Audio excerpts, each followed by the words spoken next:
മുഖ്യമന്ത്രി പിണറായി വിജയനെ നിയമസഭയിൽ മിസ്റ്റർ ചീഫ് മിനിസ്റ്റർ എന്ന് വിളിച്ച് അഭിസംബോധന ചെയ്തതിൽ എന്താണ് തെറ്റ് എന്നാണ് പ്രതിപക്ഷ നേതാവ് വി.ഡി. സതീശൻ പറഞ്ഞത്.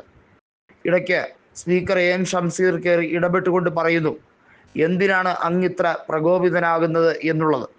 എന്നാൽ കൃത്യമായും പ്രതിപക്ഷ നേതാവ് പറഞ്ഞ ഒരു കാര്യമുണ്ട്. നിർഭാഗ്യവശാൽ മുഖ്യമന്ത്രിയും ആഭ്യന്തര വകുപ്പ് മന്ത്രിയും ഒരേ ഒരാൾ തന്നെയാണ്.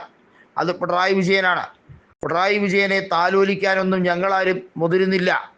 ഞങ്ങളുടെ ജോലി അതുമല്ല. ഞങ്ങൾ പ്രതിപക്ഷത്തിരുന്നു കൊണ്ട് ഭരണപക്ഷത്തിൻ്റെ കൃത്യമായിട്ടുള്ള കുറവുകളെയും അവരുടെ ഭാഗത്തു നിന്നുണ്ടാകുന്ന അനാസ്ഥയും പൊതുമണ്ഡലത്തിൽ എത്തിക്കുക എന്നുള്ള ധർമ്മമാണ് ഞങ്ങൾ പാലിക്കുന്നതെന്നും അതിന് കഴിയില്ലെങ്കിൽ പിന്നെ ഞങ്ങൾ എന്തിനാണ് ഇവിടെ ഉള്ളത് എന്നതും ചോദിക്കുന്നു. വലിയ തോതിൽ അസ്വസ്ഥനായ മുഖ്യമന്ത്രിയാണ് നമ്മൾ ഇന്ന് കണ്ടത്.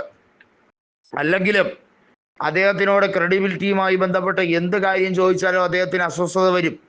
അരി എത്രയെന്ന് ചോദിച്ചാൽ ബബ്ബ പയറഴിഞ്ഞാഴി എന്ന് പറയുന്ന ഒരു വ്യക്തി തന്നെയാണ് പിണറായി വിജയൻ. അതിലൊന്നും ആർക്കും ഒരു സംശയമില്ല. വർദ്ധിച്ചു വരുന്ന കൊലപാതക പരമ്പരകളെ കുറിച്ചുള്ള കാര്യങ്ങൾ ചോദിക്കുമ്പോൾ അതിനെക്കുറിച്ച് യാതൊരു രീതിയിലും ഉത്തരം പറയാതെ തികച്ചും അസ്വസ്ഥനായിരിക്കുന്ന ഒരു മുഖ്യമന്ത്രിയാണ് കാണുന്നത്. നിങ്ങൾ ഇടയ്ക്കിടയ്ക്ക് മിസ്റ്റർ ചീഫ് മിനിസ്റ്റർ എന്ന് വിളിച്ചതുകൊണ്ട് കാര്യമില്ല എന്നാണ് പിണറായി പറയുന്നത്. എന്നാൽ പിണറായിക്ക് ഇതിലും മികച്ച രീതിയിൽ എങ്ങനെയാണ് പിണറായി അഭിസംബോധന ചെയ്യുന്നത്? പിണറായിയെ തെറിയൊന്നുമല്ലല്ലോ വിളിച്ചത് എന്നാണ് വി.ഡി. സതീശൻ ചോദിക്കുന്നത്. 10 കൊല്ലത്തോളമായി ഭരണത്തിൽ ഇരിക്കുമ്പോൾ യഥാർത്ഥത്തിൽ കേരളത്തിനെ പിന്നോട്ട് വലിക്കുകയും വ്യാവസായിക രംഗത്തും എല്ലായിടത്തും തകർച്ച മാത്രം ഉണ്ടാക്കുകയും ചെയ്ത ഒരു മുഖ്യമന്ത്രി സാമൂഹിക വിപത്തുകളെ ഇങ്ങനെയല്ല നേരിടുന്നത് എന്ന് മുഖ്യമന്ത്രി പറയുമ്പോൾ പിന്നെ എങ്ങനെയാണ് നേരിടേണ്ടത് എന്ന ചോദ്യം വരികയാണ്. അതായത് PSC അംഗങ്ങൾക്ക് ആശമ്പളം വർദ്ധിപ്പിച്ച് ഭീമൻ തുകയാക്കി രാജ്യത്തെ പ്രധാനമന്ത്രിക്ക് പോലും ഇല്ലാത്ത ഒരു വലിയ തുകയായി വർദ്ധിപ്പിച്ചുകൊണ്ട് യഥാർത്ഥത്തിൽ എന്ത് പേക്കൂത്താണ് കാണിക്കുന്നത്? സാധാരണക്കാരായി ആശാവർക്കർമാരെ അവരെ കൃത്യമായും അവരെ ഉപദ്രവിക്കലാണോ സംസ്ഥാന സർക്കാരിൻ്റെ പണിയെന്ന് ആരായിരുന്നാലും ചോദിച്ചു പോകില്ലേ എന്നാണ് പ്രതിപക്ഷ നേതാവ് ചോദിക്കുന്നത്. യഥാർത്ഥത്തിൽ നമുക്കറിയാം, ആശാവർക്കർമാരുടെ സമരത്തെ പിന്തുണച്ചുകൊണ്ട് ഒരു വിദേശിയൻ വന്ന്, അദ്ദേഹം അമേരിക്കൻ സിറ്റിസനാണ്, അദ്ദേഹം വന്ന് കൃത്യമായും പറഞ്ഞൊരു കാര്യമുണ്ട്.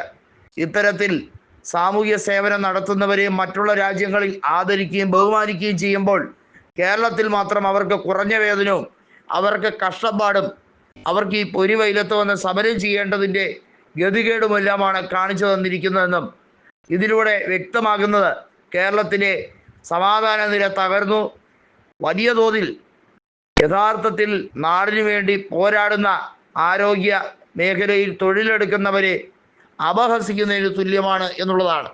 ഇവിടെ പിണറായി വിജയനെതിരെ കൈ ചൂണ്ടി രമേശ് ചെന്നിത്തല സംസാരിക്കുമ്പോൾ അസ്വസ്ഥനാവുന്നുവെങ്കിൽ അതിൻ്റെ അർത്ഥം നിങ്ങൾ ആ സ്ഥാനത്തിരിക്കാൻ യോഗ്യനല്ല എന്ന് തന്നെയാണെന്നാണ് പ്രതിപക്ഷ നേതാവ് പറഞ്ഞിരിക്കുന്നത്.